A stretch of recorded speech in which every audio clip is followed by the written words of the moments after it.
Deuxième question, monsieur Pierre-Antoine Lévy, pour le groupe Union centriste. Monsieur le Président, Madame la Ministre, mes chers collègues, Madame la Ministre, je souhaite vous interroger sur la mise en projet du programme Scribe, nouveau logiciel de rédaction et de pilotage des procédures de la police nationale. Annoncé dès 2016, cet ambitieux programme semble confronté à des difficultés que certains jugent insurmontables. Alors que la procédure pénale numérique devait être étendue à l'ensemble des juridictions françaises en 2022, la police attend encore un outil informatique moderne devenu indispensable car le système actuel, même dans sa dernière version la plus évoluée, est en bout de course.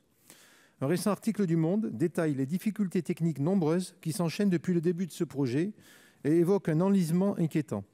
D'autant plus inquiétant que certains hauts responsables de la police nationale avancent que pas moins de 11,7 millions d'euros sont partis en fumée, salaires des policiers détachés compris. Madame la Ministre, je souhaite savoir où nous en sommes précisément aujourd'hui. Le projet va-t-il effectivement aboutir? À quel coût et dans quel délai? Avant même de s'intéresser à la simplification de notre procédure pénale, que de nombreux candidats pour 2022 annoncent d'ores et déjà, il me semble que disposer d'un outil informatique performant est tout aussi urgent. C'est le quotidien de nos policiers et de la justice. Il en va de l'efficacité de la lutte contre toutes les formes de délinquance. Je vous remercie. Merci, Madame la Ministre.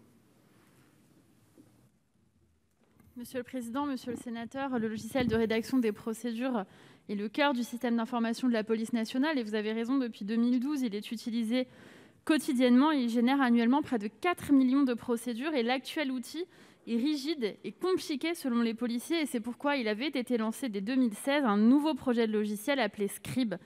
Ce programme, il avait l'ambition de répondre aux demandes de policiers terrain pour pouvoir mieux établir les procédures. Il se voulait être un outil moderne, simple d'usage, qui permette un pilotage performant. Mais malheureusement, le programme n'a pas su répondre à ces ambitions pour des questions de gouvernance, de priorisation et de pilotage. Et face à ces difficultés majeures, le ministre de l'Intérieur a décidé cet automne de faire une pause dans ce projet pour le relancer sur de nouvelles bases plus efficaces.